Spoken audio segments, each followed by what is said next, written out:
नमस्कार दोस्तों, स्वागत है आपका एग्जाम अभ्यास में। आज है 14 फरवरी। 14 फरवरी जो भी करंट अफेयर बन सकते हैं वो हम इस वीडियो में कवर करेंगे और इस वीडियो की पीडीएफ हमारे टेलीग्राम चैनल एग्जाम अभ्यास से डाउनलोड कर सकते हैं, जिसकी लिंक डिस्क्रिप्शन में मिल जाएगी। हमारा आज का पहला क्वेश्चन है, हाल ही में इसे ग्लोबल टीचर प्राइज से सम्मानित किया गया है। ग्लोबल टीचर से सम्मानित किया गया है मंसूर अल मंसूर को। ठीक है, मंसूर अल मंसूर को। ये दुबई में आयोजित वर्ल्ड गवर्नमेंट समिट में चैरिटी कार्यों और कैदियों को शिक्षा देने के लिए सऊदी के टीचर मंसूर अल मंसूर को ग्लोबल टीचर प्राइज से सम्मानित किया गया है, जिसके तहत उन्हें $1 मिलियन भी मिले हैं। मंसूर अल मंसूर एक लेखक भी हैं और वह अनाथ बच्चों की शिक्षा के लिए भी काम करते हैं। 2024 में किसी को नहीं मिला था, 2023 में मिला था सिस्टर जेफ को, और 2020 में इंडियन को मिला था। कौन थे? रणजीत सिंह दिसाले। ठीक है, इनको ग्लोबल टीचर प्राइज से सम्मानित किया गया था 2020 में। ठीक, हमारा अगला कुछ अवार्ड्स हैं, जैसे Padmapani lifetime achievement prize Sai Paranjpye को मिला, गंगाधर राष्ट्रीय पुरस्कार मिला प्रसिद्ध उड़िया कवि प्रतिभा सत्पथी को, जो कि 2023 के लिए मिला था। अमेरिका का सर्वोच्च नागरिक सम्मान पहली बार किसको मिला था? तो पहली बार मिला पुरुष फुटबॉलर को, जो कि लियोनेल मेसी है। ठीक, ये अर्जेंटीना के हैं। तरुण दास को सिंगापुर का मानद नागरिक पुरस्कार मिला। मेजर ध्यानचंद खेल रत्न पुरस्कार 2024 निशानेबाज Manu Bhaker, chess champions D Gukesh को मिला, और भारतीय पुरुष हॉकी के कप्तान हरमनप्रीत सिंह को मिला, और पैरा एथलीट प्रवीण कुमार को मिला।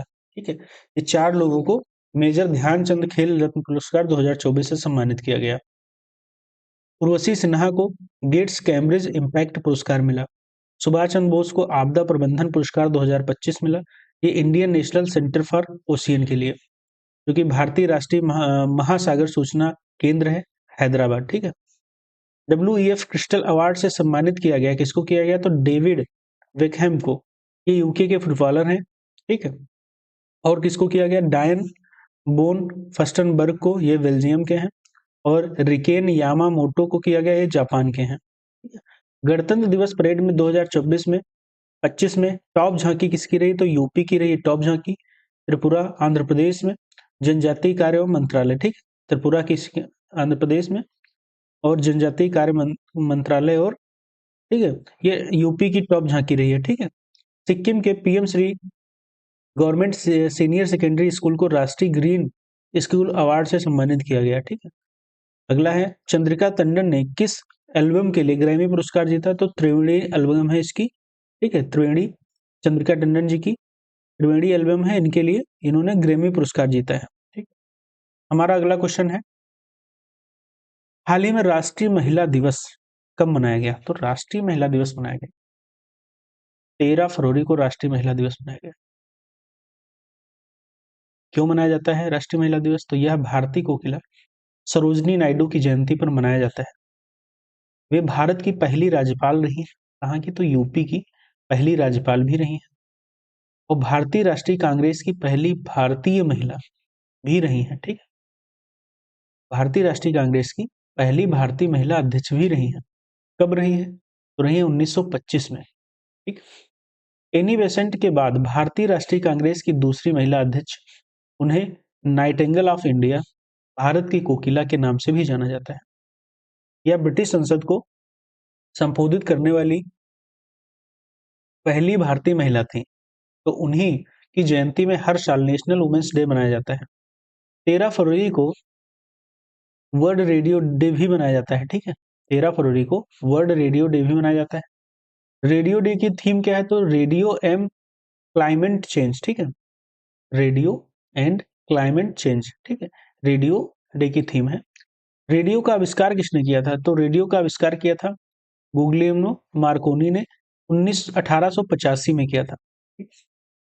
अब हम कुछ फरवरी को इम्पोर्टेंस डे देख लेते हैं। तो फरवरी के इम्पोर्टेंट डे में 1 फरवरी को मनाया गया तटरक्षक दिवस, विश्व आर्द्रभूमि दिवस मनाया गया 2 फरवरी को, वर्ल्ड कैंसर डे मनाया गया 4 फरवरी को, विश्व दलहन दिवस मनाया गया 10 फरवरी को।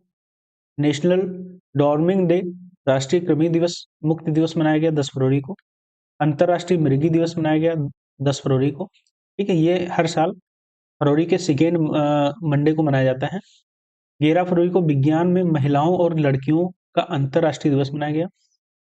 11 फरवरी को सफर इंटरनेट डे मनाया गया। 11 फरवरी को इंटरनेट स्मगलिंग डे, तस्करी विरोधी दिवस मनाया गया।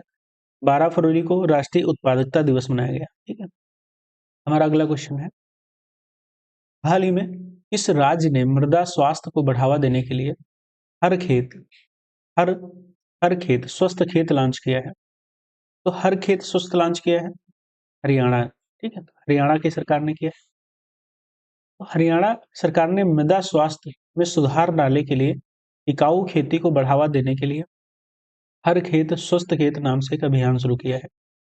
इसके तहत अगले 3 से 4 सालों में राज्य के हर खेत से मिट्टी के सैंपल कलेक्ट किए जाएंगे। सभी किसानों को मृदा स्वास्थ्य कार्ड जारी किए जाएंगे। अब वर्ल्ड सॉइल डे मनाया जाता है 5 दिसंबर को। मृदा स्वास्थ्य कार्ड दिवस मनाया जाता है 19 फरवरी को। मृदा स्वास्थ्य कार्ड योजना कब शुरू करी गई? 19 फरवरी 2015 को प्रधानमंत्री नरेंद्र मोदी ने शुरू किया था। कहाँ से शुरू किया था? तो राजस्थान के सूरतगढ़ से शुरू किया था। हरियाणा से कुछ क्वेश्चन हैं, जैसे हड़प्पा संस्कृति का सबसे बड़ा संग्रहालय हरियाणा के राखीगढ़ी में है। हड़प्पा सबसे बड़ा संग्रहालय जो है वह हरियाणा के राखीगढ़ी में है। अंतरराष्ट्रीय सूरज कुंड मेला हरियाणा के फरीदाबाद में लगा, ठीक है, 2024 में। अंतरराष्ट्रीय गीता महोत्सव 2024 जो कि हरियाणा के कुरुक्षेत्र में लगा। पार्टनर कंट्री थी तंजानिया और पार्टनर स्टेट थे उड़ीसा। हरियाणा हरियाणा के गोरखपुर में बना उत्तर भारत का पहला परमाणु संयंत्र। हरित आवरण बढ़ाने के लिए वन मित्र योजना शुरू की हरियाणा ने। भारत का पहला संविधान संग्रहालय हरियाणा के ओपी जिंदल यूनिवर्सिटी परिसर में एक बनाया गया। हर घर हर गृहिणी योजना हरियाणा ने शुरू करी। आईटी सक्षम योजना हरियाणा ने शुरू करी। आईटी सक्षम युवा योजना। ब्रिटेन के साउथहैम्पटन विश्वविद्यालय अपना परिसर कहाँ खोल रहा है? तो गुरुग्राम हरियाणा में खेल रहा है। ठीक है, गुड़गांव हरियाणा में खुलेगा। कौन खोलेगा? तो साउथहैम्पटन विश्वविद्यालय अपना परिसर खोल रहा है। भारत का पहला चिकित्सा संस्थागत संग्रहालय चंडीगढ़ में खुला। एशिया की पहली स्वास्थ्य अनुसंधान प्री क्लिनिक नेटवर्क सुविधा का उद्घाटन फरीदाबाद में किया गया। एशिया की पहली है। ठीक है, बिन बैक्स एक्सरसाइज वियतनाम और इंडिया के बीच में हुई। अंबाला और चंडी मंदिर हरियाणा में। ठीक है, बीमा सखी योजना शुरू करने वाला दूसरा राज्य कौन बना? तो गोवा बना। पहला राज्य था हरियाणा। ठीक, बेटी बचाओ बेटी पढ़ाओ योजना 22 जनवरी 2015 को हरियाणा के पानीपत में शुरू हुई। ठीक है, इसके 10 वर्ष पूरे हुए थे। सम्मान संजीवनी ऐप की महिला एवं किशोरी सम्मान योजना के लिए बनाया गया, जो कि हरियाणा ने बनाया। अंतरराष्ट्रीय सरस्वती महोत्सव हरियाणा ने बनाया। ठीक है, स्टेट पार्टनरशिप थे राजस्थान। ठीक है, स्टेट पार्टनर राजस्थान थे। सूरज कुंड मेला 38वें नंबर का फरीदाबाद में। ये दुनिया का सबसे बड़ा शिल्प मेला है। Himraj Orissa Madhya Pradesh. Partner country BIMSTEC countries थी। जो भारत की पहली फेरेट रिसर्च सुविधा कहाँ शुरू हुई? तो हरियाणा में शुरू हुई। हमारा अगला क्वेश्चन है, हाल ही में उपराष्ट्रपति जगदीप धनखड़ ने किसकी पुस्तक आईएम को लॉन्च किया है? ठीक है, जगदीप धनखड़ हमारे जो उपराष्ट्रपति हैं ने किसकी पुस्तक आईएम? तो गोपी चंद हिंदुजा की पुस्तक है आईएम, इसको लॉन्च किया है। कुछ इंपॉर्टेंट पुस्तकें हैं, तो अभिजीत बनर्जी की 54 पुस्तक है ऑन फूड। ठीक है, इकोनॉमिक्स एंड सोसाइटी, ये अभिजीत बनर्जी जी की पुस्तक है। भारतीय मूल के अमेरिकी अर्थशास्त्री हैं। उन्हें 2019 में इकोनॉमिक्स का नोबेल पुरस्कार भी मिला था। दीपा मलिक ये पैरा एथलीट है। इन्होंने bring it on the incredible story of my life पुस्तक लिखी है इन्होंने। और सैयद किरमानी ने स्टम्प्ड पुस्तक लिखी है। वे 1983 में विकेट कीपर थे। ठीक, वर्ल्ड कप विजेता में विकेट कीपर थे। ठीक है, वर्ल्ड कप विजेता की टीम विकेट कीपर जो 1983 में टीम जीती उसके विकेट कीपर थे। ठीक है, Jammu Kashmir and Ladakh through the ages किसने लॉन्च की? तो अमित शाह ने इस पुस्तक को लॉन्च की। How India scaled MTG-20 Amitabh Kant ने लॉन्च की। ठीक है, अमिताभ कांत ने लिखी। Parliament powers function and privileges किसकी पुस्तक है? तो KS चौहान जी की पुस्तक। द वर्ड आफ्टर गाजा किसकी पुस्तक है? पंकज मिश्रा जी की पुस्तक है। Saumitra Chatterjee and his word किसकी पुस्तक है? तो संघमित्रा चटर्जी की चक्रवर्ती जी की पुस्तक है। इंडिया रिनेंस मोदी डिकेड लॉन्च किसने किया? अमित शाह ने किया। ठीक है, किसने लिखी थी? तो डॉक्टर ऐश्वर्या पंडित ने लिखी थी।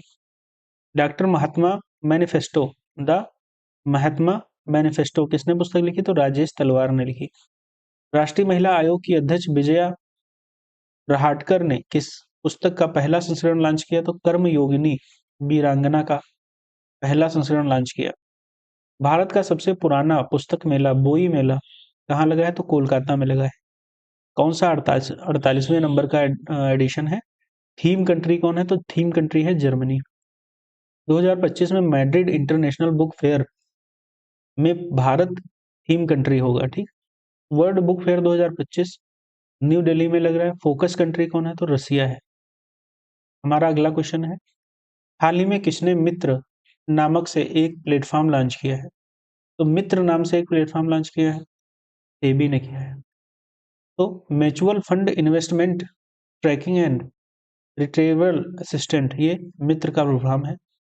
उद्देश्य क्या है इसका? तो उद्देश्य निष्क्रिय या बिना दावे वाले म्यूचुअल फंड पोलियो को ट्रैक करने और उसे उन्हें वापस पाने में निवेशकों की मदद करना जिन्हें निवेदक भूल गए हैं। ठीक, जो निवेशक थे वो भूल गए हैं, उनको ट्रैक करना ये मित्र नाम से एक प्लेटफॉर्म लॉन्च कर रही है सेबी।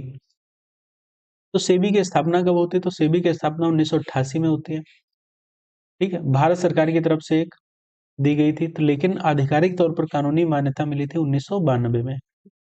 इसका हेडक्वार्टर है मुंबई में। इसकी अध्यक्ष हैं प्रेजेंट टाइम में तो माधवी बुच हैं, पहली महिला अध्यक्ष हैं। सेबी ने निवेशकों को की शिकायतों का समाधान करने के लिए स्कोर 2.0 सिस्टम लॉन्च किया है। सेबी ने निवेशकों के लिए सारथी 2.0 ऐप लॉन्च किया है। द एशियन बैंकर ने एशिया प्रशांत में best conduct of business regulator का पुरस्कार दिया है। किसको? सेबी को दिया है। विशेष निवेश कोष स्पेशलाइज्ड इन्वेस्टमेंट फंड का गठन किसने किया है? तो सेबी ने किया है। आई स्पॉट पोर्टल सेबी ने लॉन्च किया है। आई स्पॉट पोर्टल क्यों लॉन्च किया गया है? तो जो टेक्निकल ग्लिचेज आती हैं मार्केट में, फाइनेंशियल मार्केट में, उसकी रिपोर्टिंग करने के लिए आई स्पॉट पोर्टल लॉन्च किया है। आई स्पॉट का फॉर्म क्या है? तो integrated SEBI portal for technical glitches. ठीक है, सेबी ने ही धरोहर नाम से एक सिक्योरिटीज मार्केट के लिए डिजिटल ज्ञान भंडार शुरू किया है। हमारा अगला क्वेश्चन है, हाल ही में आईसीसी चैंपियनशिप ट्रॉफी 2025 का राजदूत किसे नियुक्त किया गया है? तो किया गया है शिखर धवन को। इन्होंने संन्यास ले लिया था। इनको आईसीसी चैंपियन 2025 का राजदूत नियुक्त किया गया है। हमारा अगला क्वेश्चन है, हाल ही में 91 बिलियर्ड्स और स्नूकर राष्ट्रीय चैंपियनशिप 2024 किसने जीती है? ठीक है, तो जीती है पंकज आडवाणी ने। ठीक है, स्नूकर चैंपियनशिप 2024 7 जनवरी से 16 फरवरी 2025 तक इंदौर के मध्य प्रदेश में हुई। ठीक है, पंकज आडवाणी ने अपना 36वां राष्ट्रीय बिलियर्ड्स और 10वां स्नूकर खिताब जीता है। बिलियर्ड्स और स्नूकर राष्ट्रीय चैंपियनशिप एशियाई और विश्व चैंपियनशिप के लिए देश की एकमात्र क्वालिफाइंग प्रतियोगिता है। एशियाई स्नूकर चैंपियनशिप 15 से 21 फरवरी 2025 तक दोहा कतर में आयोजित की जाएगी। पंकज आडवाणी ने 2019-2021 में एशियाई स्नूकर चैंपियनशिप जीती है। यासीन मर्चेंट 1989 में एशियाई स्नूकर चैंपियनशिप जीतने वाले पहले भारतीय थे। बिलियर्ड्स और snooker federation of India, billiards और snooker federation of India Bharat में ट्विस्ट खेलों बिलियर्ड्स, स्नूकर और पूल का एक शासी निकाय है। ठीक है, मुख्यालय इसका क्या है? तो मुख्यालय बेंगलुरु कर्नाटक में है। अध्यक्ष कौन है? तो एस बाला सुब्रमण्यम है। हमारा अगला क्वेश्चन है, हाल ही में भ्रष्टाचार के लिए आईसीसी द्वारा प्रतिबंधित पहली महिला क्रिकेटर कौन बनी है? तो आईसीसी द्वारा प्रतिबंधित करी गई सोहली अख्तर को, ये बांग्लादेश की क्रिकेटर हैं। इन पर भ्रष्टाचार के आरोपों के लिए आईसीसी द्वारा प्रतिबंधित होने वाली पहली क्रिकेटर बनी है। ये 2023 में महिला टी20 विश्व कप के दौरान मैच फिक्स करने के प्रयास का दोषी पाया गया और उन्हें क्रिकेट के सभी प्रारूपों के लिए 5 साल का प्रतिबंध लगाया है। तो क्रिकेट से कुछ क्वेश्चन है। तो स्मृति मंधाना वनडे इंटरनेशनल में सबसे तेज 4000 रन बनाने वाली पहली भारतीय खिलाड़ी बनी है। ये एक कैलेंडर ईयर 2024 में सबसे ज्यादा 4 शतक लगाने वाली दुनिया की पहली महिला बन गई है, महिला क्रिकेटर बनी है। स्मृति मंधाना ने तेज वनडे शतक का नया रिकॉर्ड बनाया है मात्र 70 गेंदों में। 32वीं विजय हजारे ट्रॉफी 2024-25 कर्नाटक में हुई है। 5वीं बार विदर्भ ने जीता है।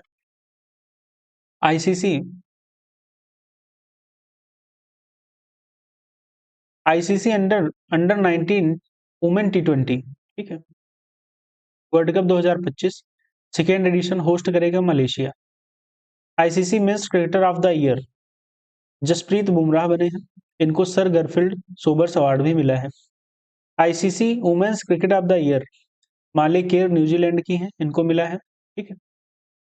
मैरी लोबेन क्रिकेटर क्लब का नया सदस्य चुना गया है जय शाह को। एमसीसी क्रिकेट के नियमों के संरक्षण के रूप में कार्य करता है, ठीक है। ऑस्ट्रेलिया ने लगातार तीसरी बार आईसीसी महिला चैंपियनशिप ट्रॉफी 2022 जीती है। सेकेंड रहा India. BCCI award Polly Umrigar award best international cricketer किसको मिला है? तो मिला है Jasprit Bumrah. Colonel CK Naidu lifetime achievement award किसको मिला है? सचिन तेंदुलकर को मिला है। ग्रामीण क्रिकेट लीग शुरू करने वाला पहला राज्य है बिहार। आईसीसी चैंपियनशिप 2025 कहाँ होगा? तो होगा भारत, पाकिस्तान और यूएई मिलकर, ठीक है। ऑफिशियल सॉन्ग हुआ है जीतो बाजी खेल के, किसने गाया है? तो आतिफ असलम ने गाया है। भारत और पाकिस्तान का मैच यूएई में होगा, बाकी पाकिस्तान में मैचेज होंगे। हमारी करंट आज की यहीं पे समाप्त होती है। वीडियो अच्छी लगी हो तो लाइक, शेयर और सब्सक्राइब अवश्य करिएगा। इसकी पीडीएफ हमारे टेलीग्राम चैनल एग्जाम अभ्यास से डाउनलोड कर सकते हैं। Thank you so much.